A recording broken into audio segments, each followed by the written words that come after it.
Welcome to the Fire Away Podcast. That is the Fire Away Podcast. Oh yeah, here we go. Let's do it. All right, welcome back to another episode of the Fire Away Podcast. I am your host, Mark Meyer. I'm here with Fred Anders, Matt Williams. Gentlemen, how are you? Good. Well, how are you? Doing good. Hey, follow us on Instagram, Fire_Away Podcast on Instagram. Catch up all episodes anywhere you get your podcast. We are on all major platforms, and we are joined today by the West Coast, Miss Jenna Burchell from AAA Fire. Did I say that right? Your last name right? It's French, so it's Burchell, but I'll let Burchell. I like that. I like that. Well, thank you for joining us. It's a little earlier there, so yes, we appreciate thanks for having me. Yeah. So you reached out to us on Instagram and said you were interested in being on, which is super cool. You are the first who have actually done what we've been asking, and hey, DM us if you want to be on the show. So thank you for that. It's great to have you on here today. So just quick on that topic, excited. how did you hear about us? How did you find us?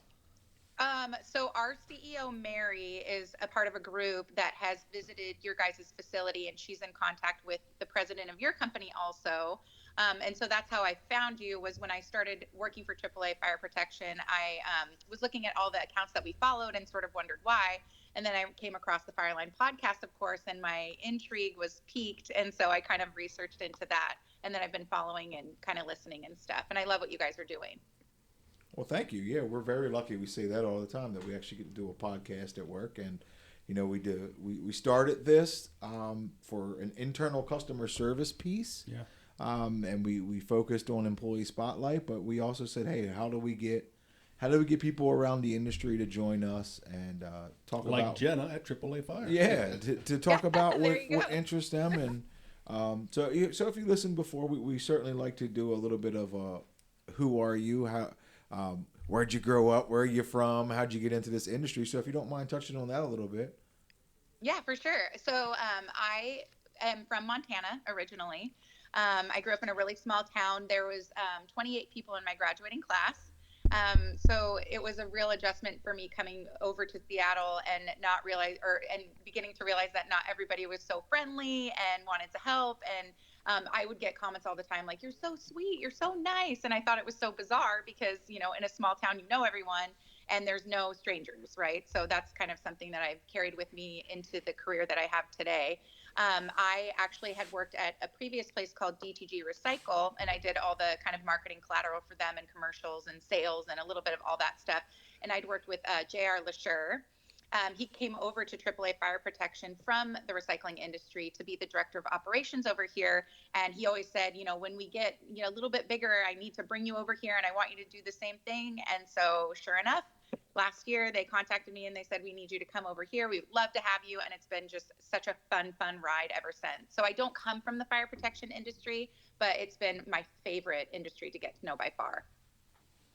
Yeah, it's very niche. It's a very niche industry, as I'm sure that you know, and that you've learned as coming in. And I know you had this marketing idea, and it's kind of when we talked about before we got on mic, when we talked about what we would talk about on this show. It was right. What sets us apart in this industry, and how do we reach that? Yeah. The audience, and how do we inform people about what fire protection is? Because we said, you know, it's not a sexy industry, right? It's not. Right. Yeah. It's so true. I think that for fire protection in particular, because it's got such a reputation as being an annoyance to some people, right? Like, you don't want your systems to get red tagged. You are like, oh, shoot, I've got to have, you know, like if you're a multifamily property manager, shoot, I have to get this inspection going. So now I need to send out notes and I need to make sure everybody's out of there. And I don't want to, you know, get charged twice for a mobile fee and all of the things, right? So it is a very different industry to market. But I think for us, our strategy was sort of like, we wanted to position ourselves as kind of thought leaders in the fire protection industry and to come off as educational. And we also wanted to put a personality to it. So when you're using AAA Fire Protection in Seattle, you're not just using AAA Fire Protection, you're using Jenna or Mary or Pete or JR, that kind of thing. So that was what we really focused on, is just sort of getting an identity around our brand when I came on. So Is that kind of like what your day to day role is there? Is it behind the scenes making sure that that comes to the forefront when people are talking about AAA Fire? Yeah, it's where I focus my efforts on. So my true title is the Community and Customer Relations Manager. So that kind of gives you like what that encompasses. I also manage our inside sales team that we're getting going also. So that was another big thing for AAA this year, was getting the inside sales department rolling, because they hadn't had one previously. But for me, typically, I want us to be top of mind, because I don't know, I'm sure it's like this out there where you guys are. There's so many fire protection companies around here, and people don't know a difference between them. And sometimes it's only sprinkler, and sometimes it's only alarm, and sometimes it's all the things. And you just can't differentiate from a website what that means sometimes, or just, from a phone book, say, or, we don't have phone books, but, from Google. So I really focus on the aspects of like keeping our Google business profile sharp, making sure that Google's recognizing us as a trusted source to recommend, which means that we, update our website constantly. We are always managing our SEO and trying to figure out what works and what doesn't work as far as that goes. We are a part of many associations, and so when you're a part of associations, they have a backlink, so they'll tag your company in it, and then that also boosts your credibility with Google, so that they'll recommend you and boost you to the top of the page and that kind of thing. All the things that people don't realize in marketing that may seem boring, because it's not some fun event that you're throwing, but it's more like data analysis, basically. It's how people find information nowadays too, though. Yeah, for sure. Now, one of the things that we have a customer service committee here, and I'm the customer relations manager. This is Fred, by the way. I'm the customer relations manager over here, so I do a lot of the same things you do, but I do a bunch of different things too. We've got over 20,000 customers, so there's a lot of things on a different direction that I kind of go with some of this, but all that's the same. But we put together Fireline put together a customer service committee in which Mark and Matt were both since day one. I am now the chairman of it. But they were here from day one.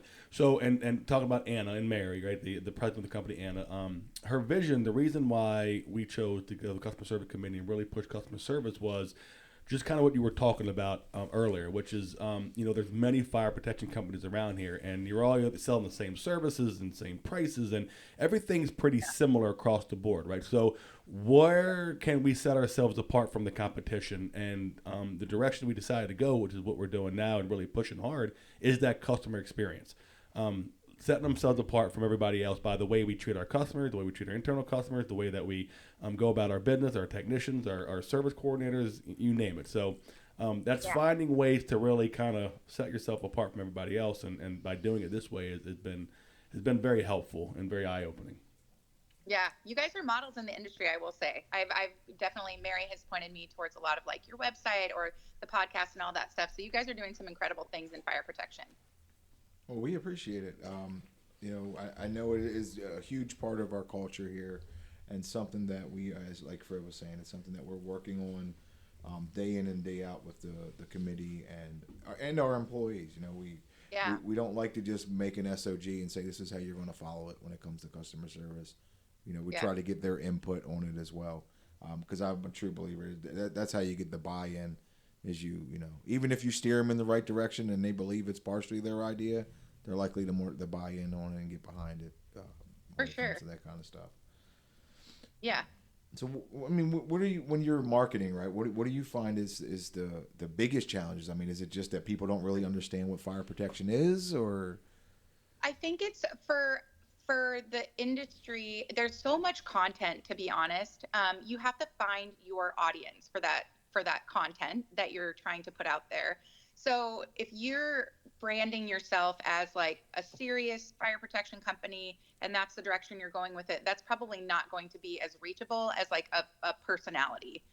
So for AAA, Mary and Pete and JR, their vision was to put a face to the company that was like bubbly, insert me, because when I had worked at my other company, DTG Recycle, they had used me for the commercials and stuff. So it was like an identifiable, nice person that you were like, oh, I like that girl, sort of a thing. So that was sort of the approach, was that we'll put her in the commercials and then we'll also insert some educational pieces. So we've recently started doing a frequently asked questions series on LinkedIn and Instagram and Facebook too. And it's sort of like things that people are asking, but they're not really getting answers to, or they're just maybe not asking because they don't know to ask the questions, because you don't know what you don't know, right? So we did one on smoke sensitivity testing, because people were always asking, why do we do that? We already do annual testing. So why do we have to do this in addition to that? So asking or answering those questions is important to us. And we're working on going through all the frequently asked questions that we get all the time. And that's another engagement piece too with our customers, is they're like, oh, actually, I do have this question, and they email it in, and then they see it on, a social media platform, and they're like, they just feel more connected. Yeah, it's a lot more involved than what most people are thinking. That I know. That's so true. You said, like, you were talking about the SEO and the Google and all that, and it is. I don't think people ever think about that kind of stuff. Yes. And it's definitely important. Where do you think people go wrong when they're trying to do this kind of stuff? I think that's actually a really great question.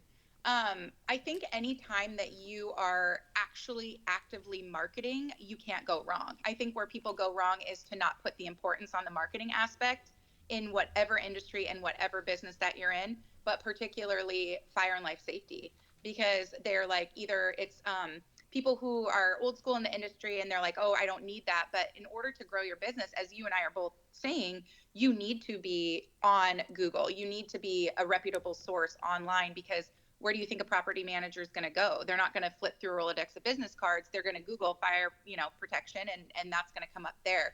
So I think that's just a major thing that people can go wrong with in any industry, is not putting the importance on marketing, or skimping on marketing, because the returns that you see on it, they pay you back in dividends. Absolutely. Yeah, and marketing is one of those things that changes with the times, and you have to change with it, right? It was our conversation of how do we get the word out now.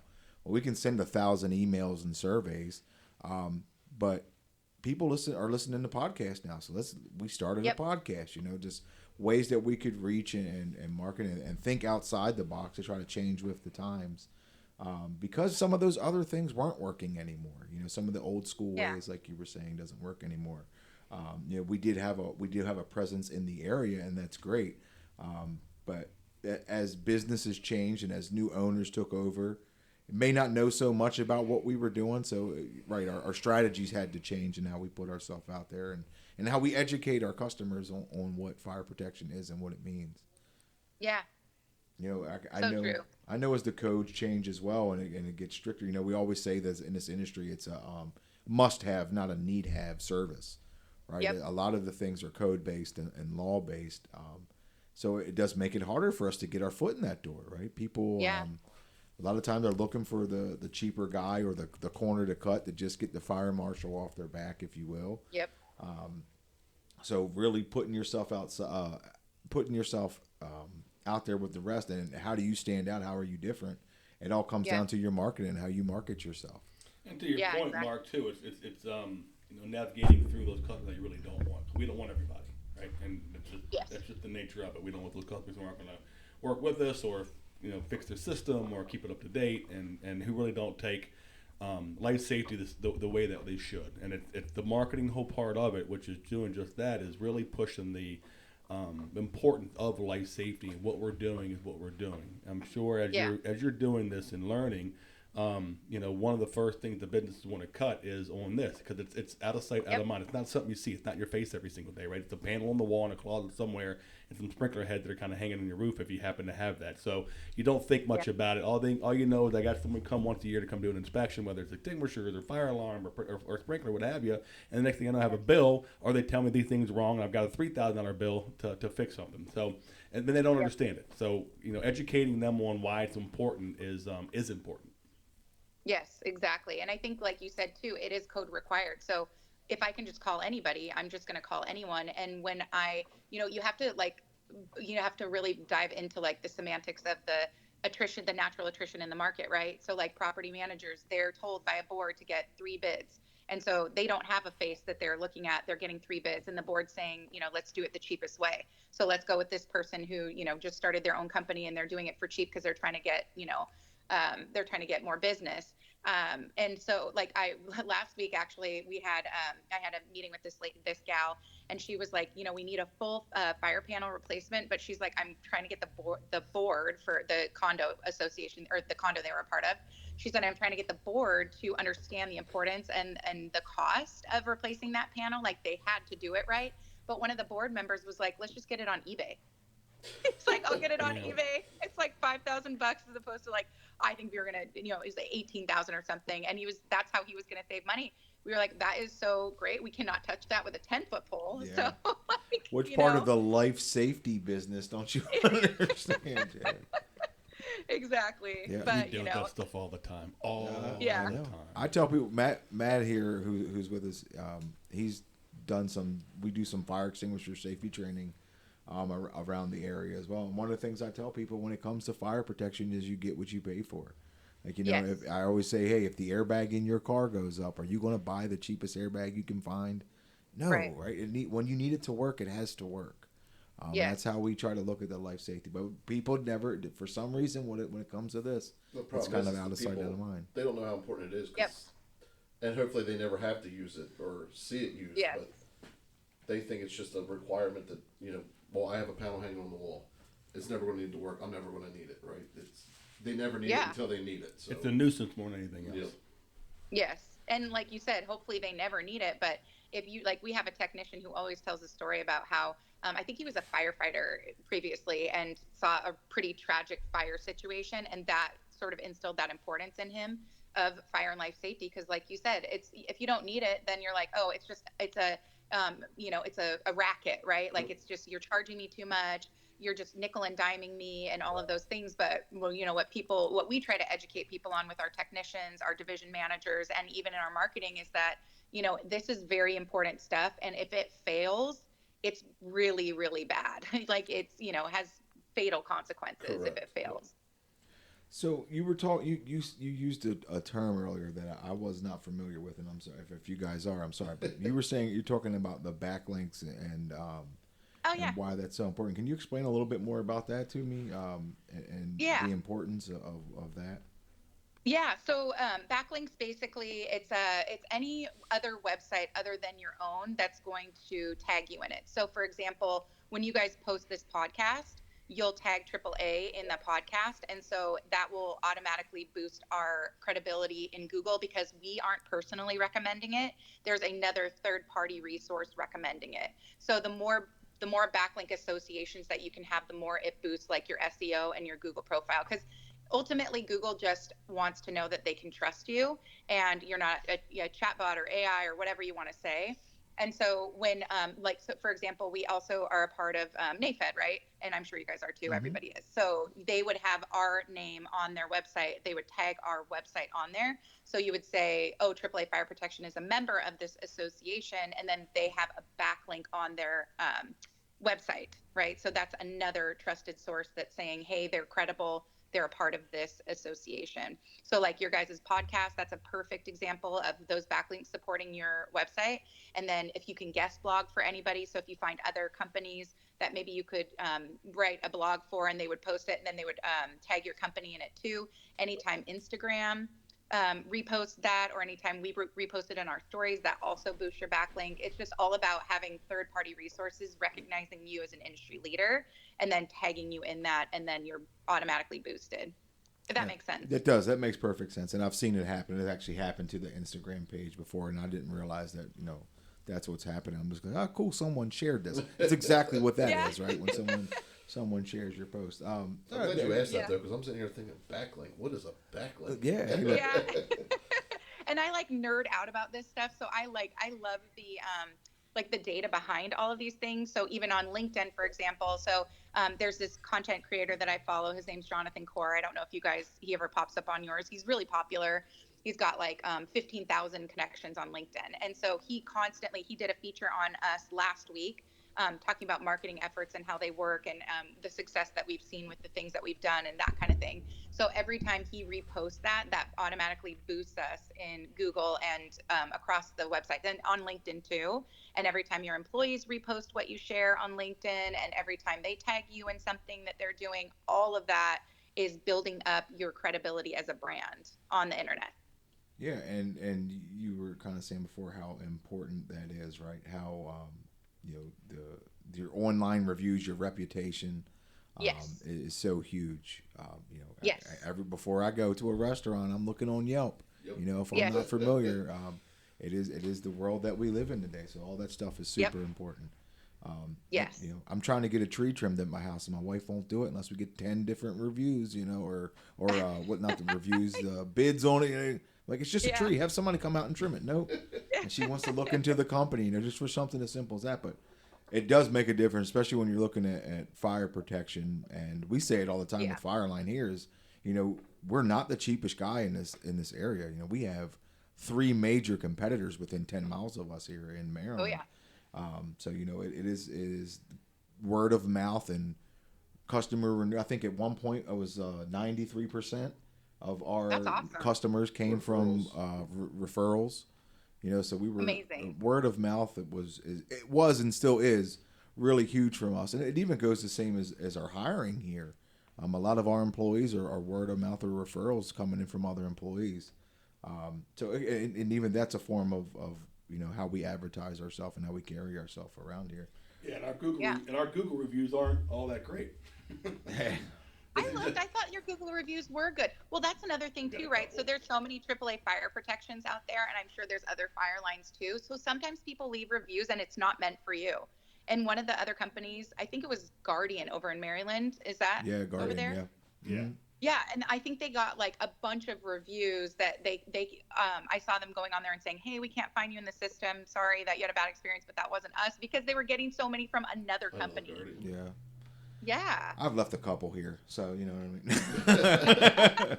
Just anonymous names. I'm not above it or below it. Yeah. Well, it's funny too because I know a couple times before they'd asked us to reach out to people that left bad reviews, and I remember one for sure. I reached out to the guy, and Fireline never dealt directly with him, and it was all word of mouth of what the GC was telling him that Fireline did wrong, but Fireline had nothing to do with the scheduling or anything with that.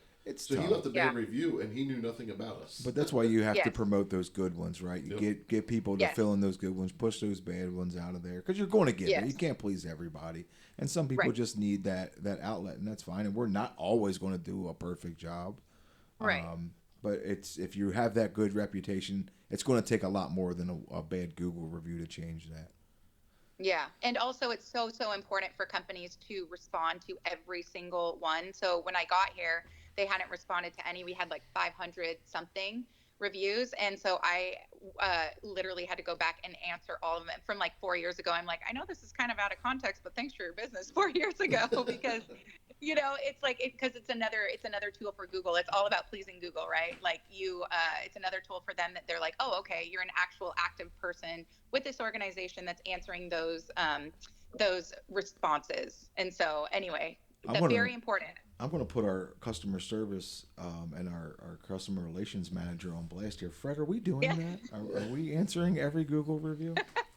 As a matter of fact, Mr. Myers, I was just on there last week. Oh, great. Well, listen, I'm going to complain tonight about how Matt says the word Lancaster. No, here we go.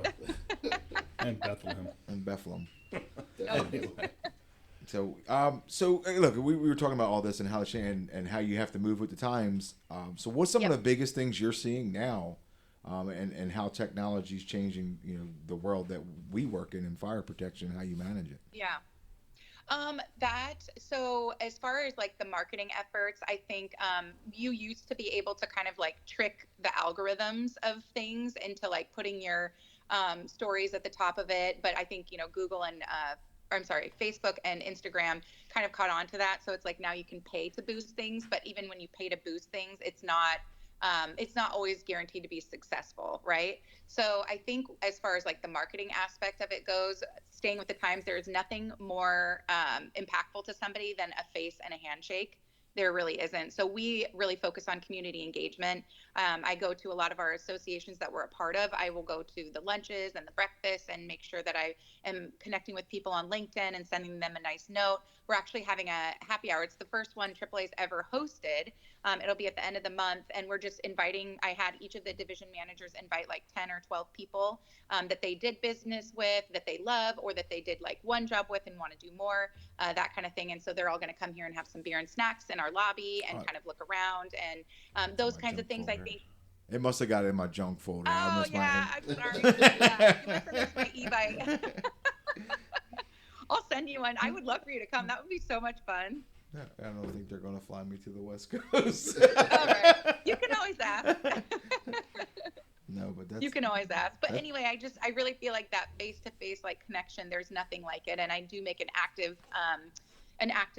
promise to myself every week to try to make those actual real connections with people. Because, you know, like you said before, like just those emails, sending those emails all the time, well, whatever, delete, you know, move on. But somebody calling you or somebody seeing you at an association and saying something to you relatable, I think that's where this all really, you know, all the AI and all of those tools that they have now, I think sort of marketing and all that stuff really, really does become more impactful when it's personal. Yeah, we do something along those lines with my team. We have like I said, about 20,000 customers, which is a lot. So we have to pick a dollar point. Oh yeah. But yes. Any invoice that leaves out a fire line is $1,000 or over. I actually have someone from my team is actually calling the customer, asking about how was your service, how was the salesperson, you know, about our portal, is the information correct, and trying to get a just a feel for how everything went. I have a whole thing that we do on brand new customers, a whole strategy from the time the sales sells them to the time that last service is done, the very first last service is done, and then following back up too. So, it's those phone calls that go out. So you have to reach out. We mail merge anything under, which is just a quick email, how are things, right? But that's not as personable. Now, saying that, I find that we're probably about 35 to 38% success rate on someone actually answering the phone or getting back to us.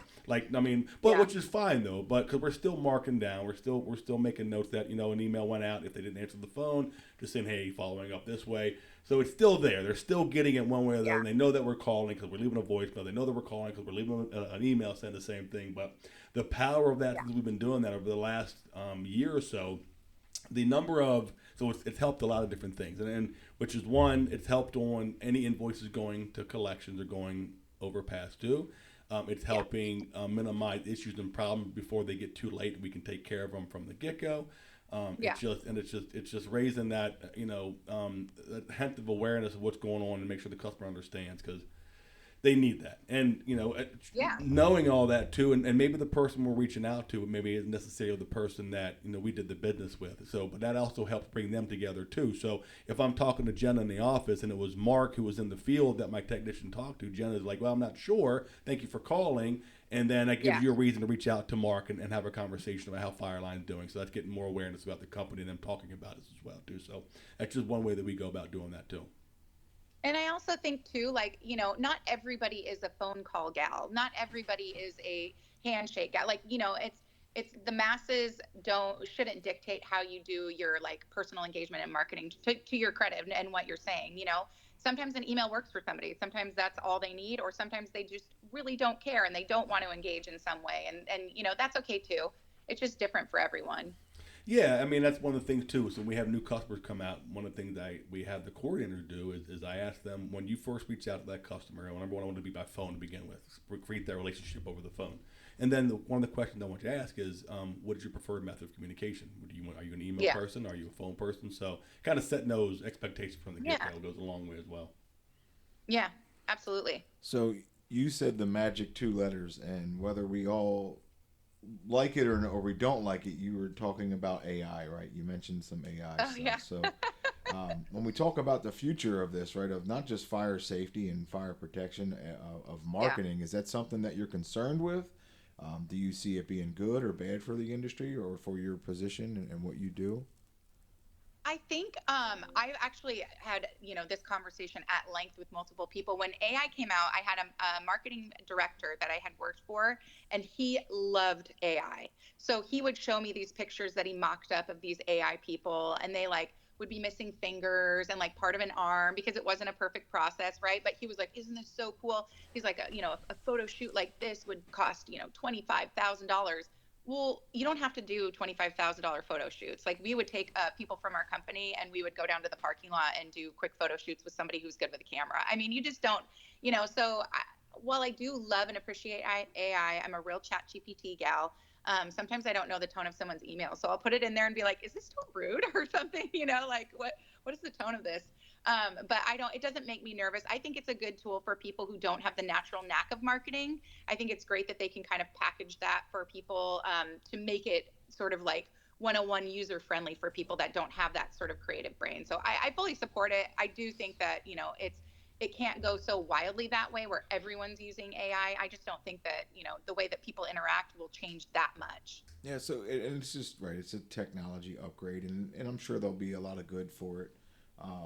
But and as technology changes and it changes us in fire protection and what we do, and where do you see what are your what do you see for the future of fire protection in your opinion?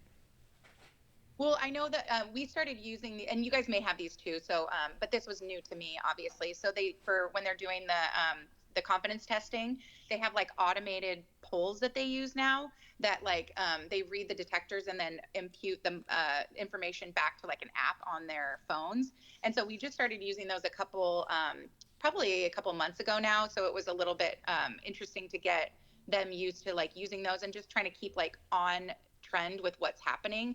But you sort of have to like when you have technicians that have been doing something for a long time, then you have to sort of like introduce these things slowly and then really evaluate, like, is that much better than doing it the old way? Like, I think it's like trial and error kind of stuff.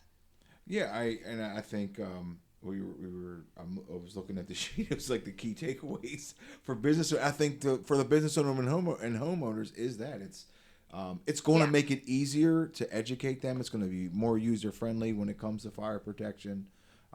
Businesses especially, the instance, reports are going to be there in an instant the second you need it.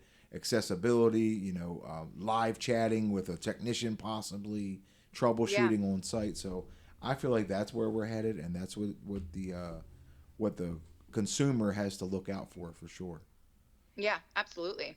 So, what would you say to our listeners? Right, what was your final words to wrap up this podcast, which has been very great, by the way. Thank you. Oh, I've really enjoyed my time, and I want to talk to you guys every week. I feel like we should all start our own podcast together. To wrap it up, I would say to listeners that were listening, I would tell them that you should really invest in your fire and life safety. I would say do your research on the companies that you're using. For us, I will say that it was really important for us to have licensed technicians doing the work, as I know it is for you guys too. And so really do the investigative work. Don't just accept the low ball bid, but do some actual investigating into that, because it could come back and bite you later if you don't. Thank you very much. I like that. So where can people find more information about you, AAA Fire, and anything they may be interested on the West Coast? And I'm sorry, what other areas? Is it just the West Coast for you guys? Is it just that Seattle area? It's just Washington for us now, yeah.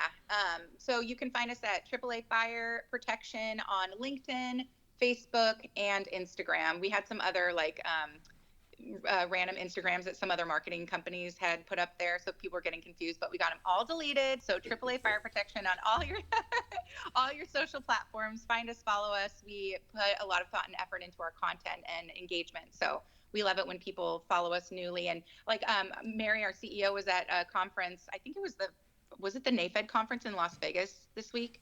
Yes, yep, because it's coming up. The Atlantic City one's coming up next month. Okay, so yeah, they were there, and people had said, "Oh my gosh, we love your social media." So to me, that's the highest compliment, because I love that stuff, and I do put a lot of, probably more time than I should, into it, but just thoughtfully like putting all that stuff out there. So follow. Absolutely. All of our social. That's the same thing we feel like when someone says, "Hey, well, listen to your podcast." Oh my God. Yeah. For sure. It's like the highest compliment. Yeah, it's awesome. Well, thank you, Jenna. Again, we really do appreciate your time. We appreciate you joining us and reaching out to be on the show. For sure. Yeah, thanks. It's been a blast. You guys are awesome. Well, thank you so much. All right, everybody, check us out on Instagram, Fire_Away Podcast. Listen anywhere you get your podcast. We're on all major platforms, and we'll talk to you next time. Thanks, Jenna. Thank you. Bye, guys. Thank you.